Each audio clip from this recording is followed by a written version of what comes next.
पुन्हा इथं जाऊयात माढ्यामध्ये सध्या शरद पवार बोलतायत.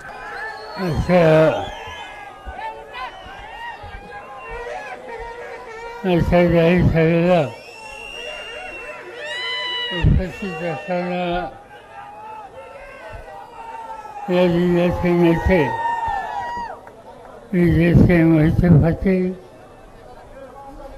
आपल्या सगळ्यांचे उमेदवार धैर्यशील मोहिते, संघटनेचे अध्यक्ष काकासाहेब साठे, शिवशेखर वाणे, संजय कोकाटे, उत्तमराव जानकर, शिवाजीराजे कांबळे, शिवसेनेचे नेते संभाजीराव शिंदे, विठ्ठल सहकारीचे प्रमुख अभिजित पाटील, साईनाथ अमरराव, संजय पाटील घाटलेकर, नगराध्यक्षा सौ साठे, पुण्याच्या माजी महापौर कविता व्यवहारे, सोलापूरच्या माजी महापौर नलिताई चंदेले, व्यासपीठाचे अन्य सगळे सहकारी, आत्ताच पक्षामध्ये आलेले आमचे सगळे मित्र आणि उपस्थित बंधू वगैरे. लोकसभेची निवडणूक आली आणि या निवडणुकीच्या निमित्तानं सर्व देशामध्ये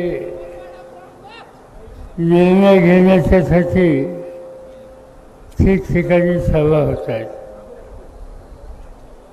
ती एक संधी असते.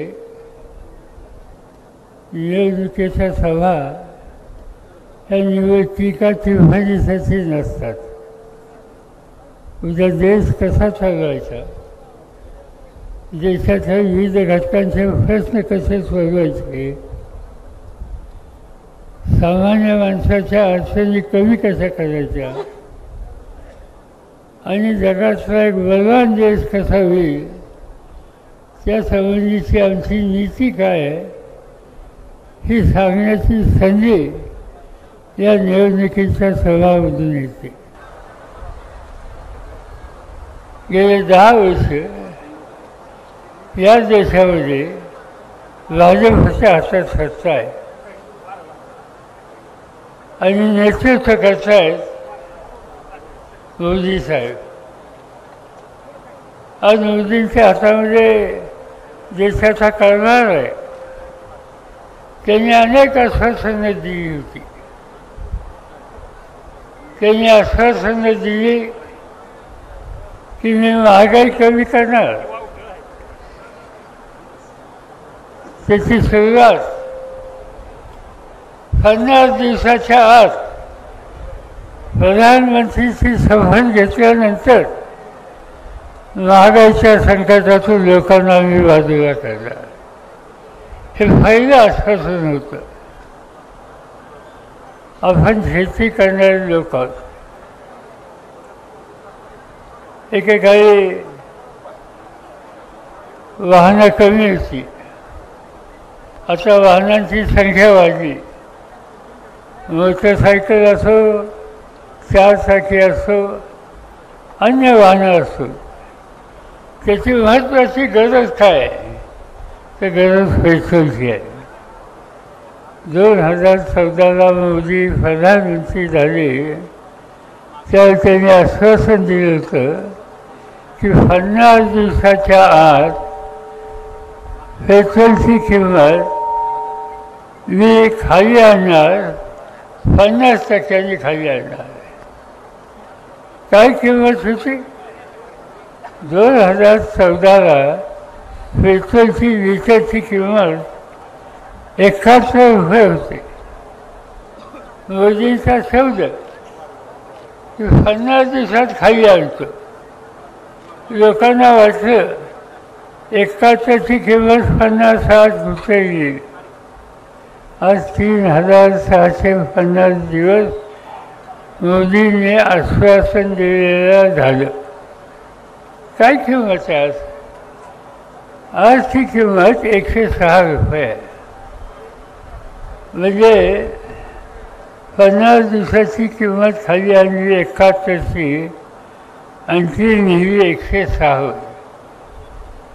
सगळं अर्थव्यवस्था संकटात गेली. घरामध्ये स्वयंपाक करायला गॅस लागतो आणि गॅसचं सिलेंडर आणि स्वतः जीव हा शब्द 2014ला मोदींनी दिला. त्यावेळेला गॅस सिलेंडरची किंमत 410 रुपये होती आणि आज ती 1160 आहे. म्हणजे 410ची कमी केलेली किंमत 1160. कसा विश्वास ठेवायचा आहे लोकांचा? ज्याचा उल्लेख आता धैर्यशीलने केला आपल्या भाषणामध्ये विकासाचा. तरुण मुलांना बाकी काही नको, त्याला काम करायचा अधिकार द्या, प्रपंच चालवायची ताकद द्या. आणि बेकारीचा प्रश्न हा अत्यंत महत्त्वाचा होता. 2014ला मोदी साहेबांनी सांगितलं की 10 वर्षाच्या आत आम्ही या देशाची बेकारी ही घालू आणि हाताला काम देऊ. जगामध्ये एक संघटना आहे सगळ्या देशांनी काढलेली, तिचं इंग्रजीत नाव आहे इंटरनॅशनल लेबर ऑर्गनायझेशन ILO. आणि हे ILO जगातील सगळ्या देशामध्ये बेकारीचा अभ्यास करतात. नुकताच त्यांचा अभ्यास झाला भारताचा आणि त्यांनी निष्कर्ष असा काढला की या देशामध्ये 100 तरुण घेतले त्याचे 87 तरुण नोकरीविना आहेत. आज त्यांना नोकरी मिळत नाही. कशी बेकारी घालवली, कसं आश्वासन खाल्लं. याचा अर्थ एकच आहे की मोदी साहेबांनी दिलेले शब्द पाळले नाही.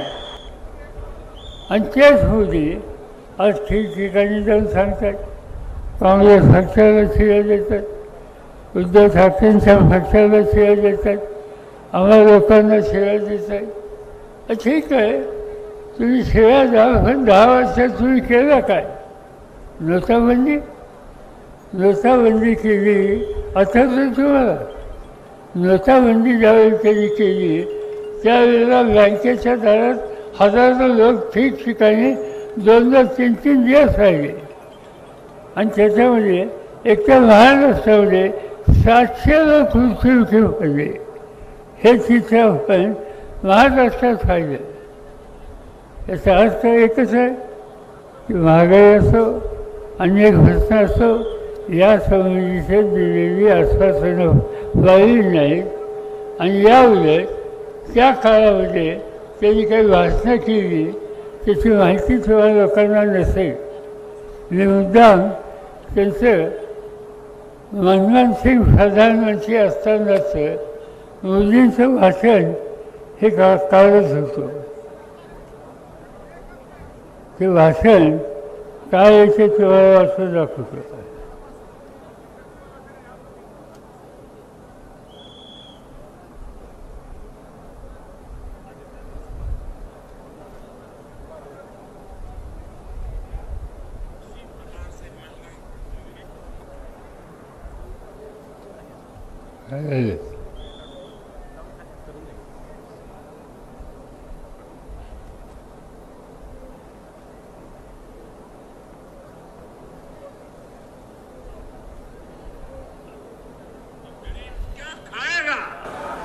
प्रधानमंत्री यहाँ आए थे, लेकिन प्रधानमंत्री महंगाई का मां बोलने के लिए तैयार नहीं है, महंगाई का मां बोलने के लिए तैयार नहीं। इनका अहंकार इतना है, महंगाई के लिए एक शब्द बोलने को तैयार नहीं है।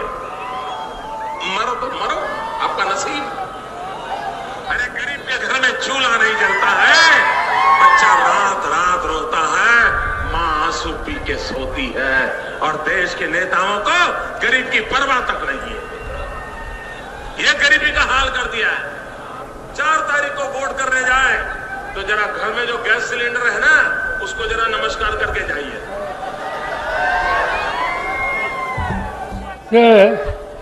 हे त्यांचं 2014चं भाषण. आणि आज दिलेला शब्द पाळला नाही, सामान्य माणसाची महागाईची सुटका केली नाही आणि शिवाय आम्हाला लोकांना घालतात. 10 वर्षात तुम्ही काय केलं? आणि राज्य तुझ्याकडं, आम्ही विरोधी पक्षात आणि आम्हाला वाटतं. याचा अर्थ एकच आहे की मोदी हे दिलेले शब्द पाळत नाही. आता अनेक गोष्टी सांगतात, मी हे करणार आहे, ते करणार आहे, ते करणार आहे. आपल्याकडे एक म्हण आहे की म्हणाचे रवाराचे घरचं अवतान जेवल्याशिवाय खरं नाही. हे म्हण माहिती आहे का तुम्हाला? रवाराचं घरचं अवसान जेवल्याशिवाय खरं नाही. आणि आज ही त्या ठिकाणची होती. ही स्थिती आज मोदी साहेबांनी या देशामध्ये केली. आम्ही सतत असं सांगतोय की मोदींच्या राजवटीमध्ये सामान्य माणसाचा जो अधिकार आहे त्या अधिकारावर संकट यायची शक्यता आहे. आणि ते का सांगतोय हे? आज तुम्ही दिल्लीसारखं राज्य बघितलं. दिल्लीच्या राज्यामध्ये अरविंद केजरीवाल नावाचे ग्रस्त तिथं मुख्यमंत्री आहेत. ते गेले 3 वेळेला निवडून येत आहेत. देशाच्या राजधानीमध्ये त्यांचं काम उत्तम आहे. त्यांनी शाळा सुधारल्या, शिक्षणाची व्यवस्था केली, आरोग्याची व्यवस्था केली, गावाचा दिल्लीचा चेहरा बदलला. इतकं उत्तम काम त्यांनी केलं.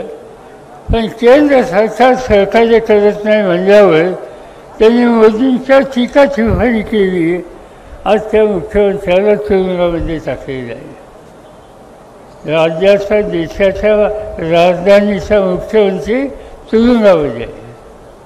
आणि ही स्थिती आहे रांचीला.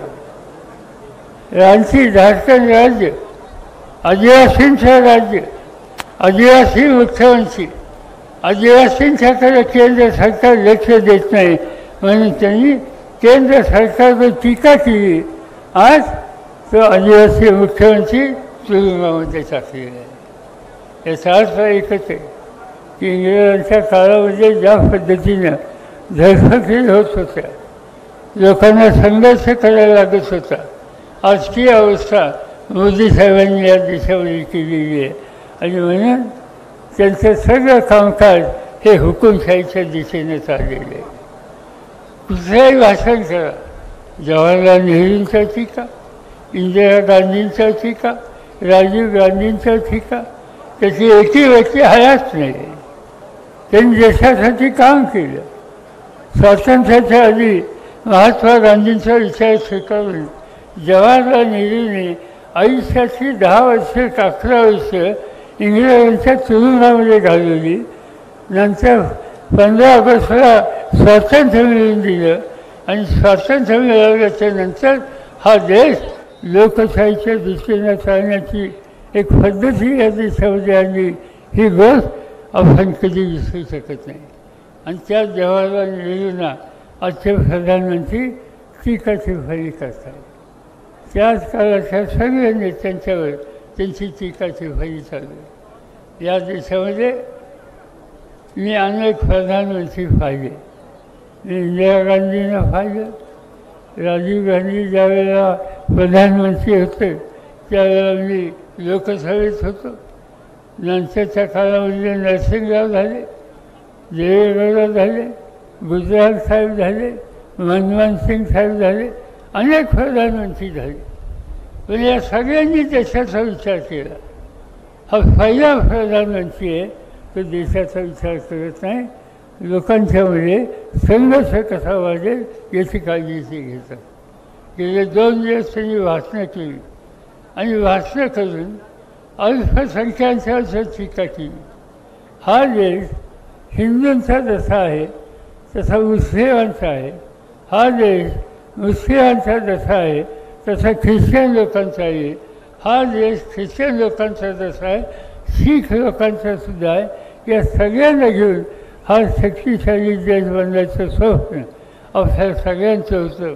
आणि कुणी प्रधानमंत्री असेल तर त्यांची जबाबदारी ही आहे की या सगळ्यांना एकत्र ठेवायचं, त्यांचं दुःख असेल ते दूर करायचं आणि त्यासाठी सत्तेचा वापर करायचा. आज त्याची खऱ्या अर्थाने गरज आहे, पण ही गरज त्याला पटत नाही. देश पातळीचं सोडा, राज्याचे प्रश्न असतात, तालुक्याचे प्रश्न असतात. या जिल्ह्याचा मी काही वर्ष पालकमंत्री होतो. मी पालकमंत्री होतो त्यावेळी विजयदादा जिल्हा परिषदेचे अध्यक्ष होते आणि आम्ही अनेक वेळेला मार्गामध्ये येत असू. कशासाठी येत असू? त्यावेळी दुष्काळ पडला आणि दुष्काळ पडल्याच्या नंतर संकटग्रस्त लोकांना काम देण्याच्यासाठी आम्ही एकत्र फिरत होतो. 45 लाख लोकांना या राज्यामध्ये दुष्काळातून बाहेर काढण्याच्यासाठी मदत केली. सोलापूर जिल्ह्यामध्ये 5 लाख लोकांना आम्ही लोकांनी त्या काळामध्ये दुष्काळातून बाहेर काढण्याच्यासाठी मदत केली. आज त्याच्यातनं सुरुवात काही ठिकाणी आहे. आता सांगितलं गेलं तुमची केळी परदेशामध्ये जातात. इथला कांदा हा परदेशामध्ये जात होता. मोदी साहेबांच्या मनामध्ये आलं आणि कांद्याची निर्यात बंद करून टाकली. 2 वर्षाच्या पूर्वी कांद्याची कमतरता होती, तो पाकिस्तानवरनं कांदा इथं आणला. हा या राज्यामध्ये साखर होते. महाराष्ट्र यंदाच्या वर्षी देशातली साखर उत्पादनात 1 नंबरचं राज्य झालं. ती साखर अधिक तयार झाली, ती जगात फासायची आहे. ती फासायला मोदी साहेबांनी अडकाची घातली. कांदा जाऊ द्यायचा नाही, साखर जाऊ द्यायचं नाही, तुमच्या शेतीला प्रोत्साहन करायचं नाही. कसं काय कुणासाठी राज्य ते चालवतात? पाण्याचा प्रश्न, काही पाण्याचे प्रश्न आम्ही लोक सत्तेमध्ये असताना सोडवलं, पण काही बाबतीत कमतरता आहे. मला आठवतं आहे सीनामाला ही योजना, त्या योजनेला 40-45 एकर क्षेत्राला पाणी मिळतं आहे, पण तालुक्यातील विशेषतः मोजणी आणि या भागात अनेक गावं अशी आहेत की चितकेल आहेत आणि त्या तेलच्या गावाला पाणी मिळत नाही. त्यांना पाणी देण्याच्यासाठी काही करण्याची आवश्यकता आहे. अनेक अशा गोष्टी करण्यासारख्या आहेत आणि त्या गोष्टी करायच्या असतील तर चांगल्या कर्तव्यात लोकसभेचा सभासद असला पाहिजे आणि त्यासाठीच धैर्यशीलची उमेदवारी आम्ही आपल्या सगळ्यांच्या सोबत दिलेली आहे. एक तरुण कार्यकर्ता, लोकांच्या प्रश्नांची जाण असलेला, ज्यांच्या घरामध्ये जिल्ह्याच्या आणि राज्याच्या विकासाचा एक इतिहास आहे, अशा कुटुंबाचा हा तरुण तुम्हा सगळ्यांचं नेतृत्व करण्याच्यासाठी देशाच्या लोकसभेमध्ये जाऊ इच्छितो. त्याची खूण ही तुम्हा सगळ्यांना ठाऊक आहे. तुतारी वाजवणारा माणूस, ही तुतारी वाजवणारा माणूस तिथं वचन द्यावा आणि मोठ्या मताने त्यांना विजय करा हीच विनंती करतो आणि माझे 2 शब्द संपवतो. एबीपी माझा, उघडा डोळे बघा नीट.